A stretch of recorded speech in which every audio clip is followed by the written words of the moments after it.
Now I'm fully charged. Yes! God, it's a most fantastic smell. I've taken my clothes off a lot wearing this. It feels, it sort of armours you.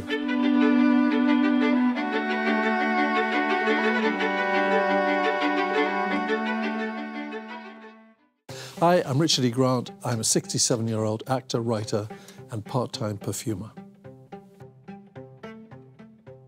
The first job I had was as a waiter at Tutton's Brasserie in Covent Garden, and I've been obsessed with smell all my life. And the Penhaligon's shop was around the corner, and it still is. And when I got my first paycheck after the first week, I went and bought Blenheim Bouquet and wore that for 20 years until I made my own scent. So I've been obsessed, and my late wife wore Bluebell Penhaligons as well. So I've been an obsessive sniffer and led by my nose all my life.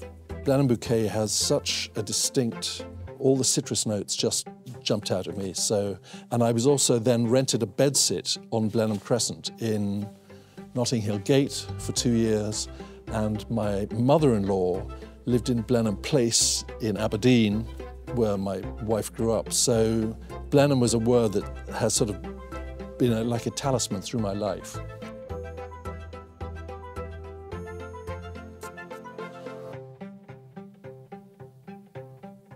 Well, I was married for 38 years, and so that brings my wife back to me. She died 2.5 years ago. More than anything else. So for me, that's an amazing, amazing scent. And she was somebody who was very unequivocal in her opinions. So the fact that you've told me that it divides people so much is very much like her character was. But you know, she took no prisoners. She was Scottish and very, very straight talking. So that's very, very nostalgic for me to smell. Thank you.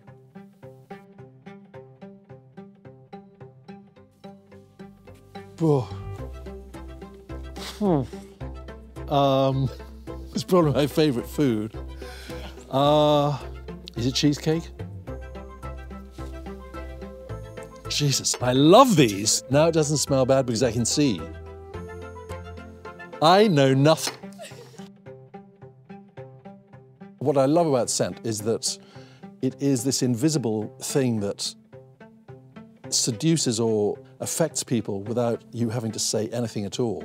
And what I love about scent more than anything is that if you haven't smelt something for a very long time, the moment you smell it, you're instantly back to the moment you smelt it for the first time. Smelling people and smelling things is your way of, my way of understanding the world and certainly remembering.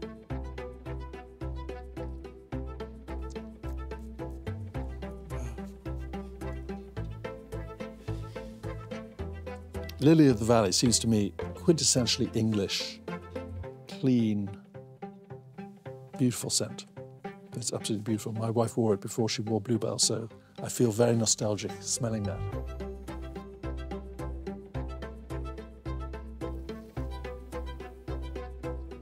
Oh, I love that scent.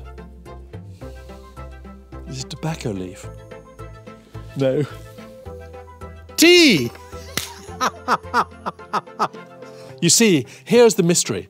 Tea smells delicious and it tastes like dish slops. Oh yeah, of course, now that I know this tea. I arrived in London in 1982, just as the Falkland War was starting. I was 25, had 2 suitcases, a box of cassettes, and a Sony Walkman, which had just been invented. There were still vestiges of punk around on the streets of London. I didn't know anybody, and I thought that the chances of actually making a career was so daunting that I gave myself 5 years. I thought, well, if I can't earn a living as an actor, by the time I'm 30, I'll go back to Swaziland, open a pineapple beer stall or something. So thankfully, After 6 months of working at Tutton's around the corner from Penhaligon's, I started getting acting work, and then I got a big break in 1986 when I was cast in a movie that Daniel Day-Lewis had turned down called Whitner and I, playing an out-of-work actor. You know, which literally transformed my life and gave me a screen career that I never, ever anticipated.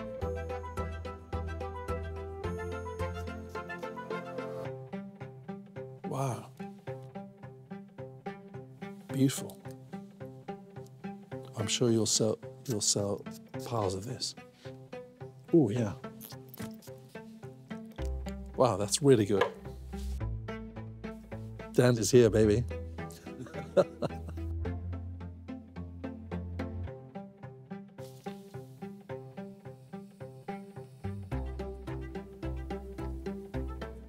Wow. I love that smell.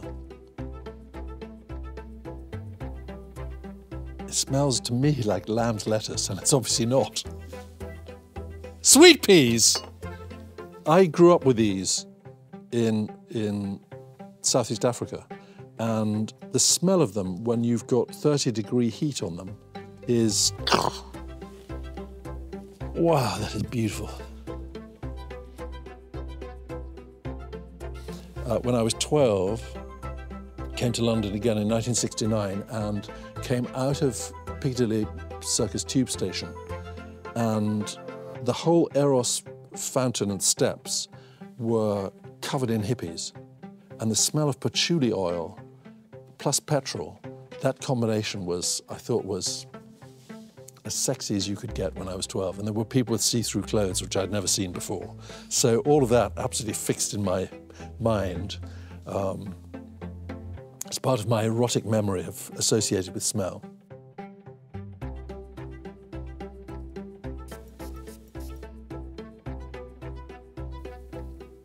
Wow, that is absolutely instantly the Caribbean to me. That's Lang Lang flowers. God, that's absolutely beautiful too.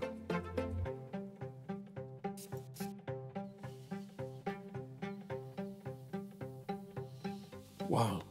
Edible. Yeah, I love that.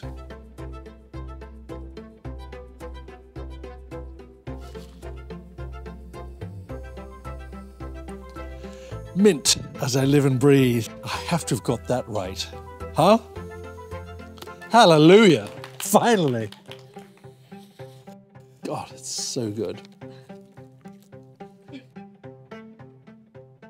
The first movie I ever made in Hollywood was called Warlock, and we were shooting in the Mojave Desert, and I went into a general purpose store, and they had a stack of legal pads with gum arabic on the top, sticking it all together, which they don't use anymore.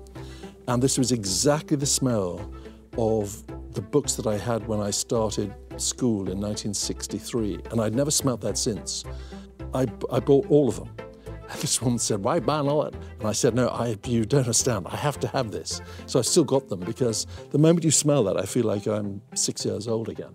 Where I grew up, it was subtropical, so gardenias grew in our garden. And when I was 12, I boiled up sugar water with gardenia and rose petals in it, and then buried this concoction in a jar in the garden for 2 weeks, in the delusion that it would osmosis into perfume that I could then give Betsy Clapp, this American girl that I'd fallen madly in love with, because at that point she was the first and only American I'd met at this point, and Neil Armstrong had stepped on the moon that July.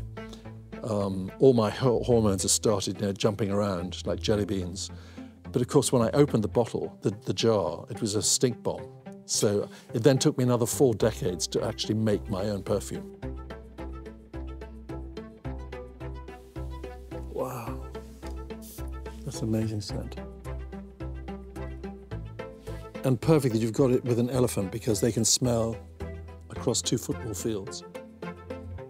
It's absolutely sensational, that. Really, really, really wonderful.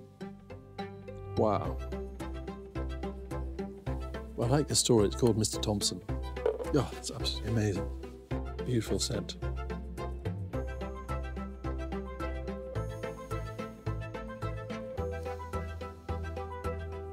What is this? I have no idea.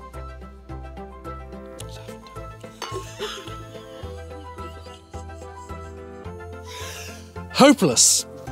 I'm firing this person who could not identify lavender. How could I not identify that? I have had a house in the south of France with a lavender field for 35 years, and I could not identify that this was lavender. Thank you very much for humiliating me on camera in front of total strangers.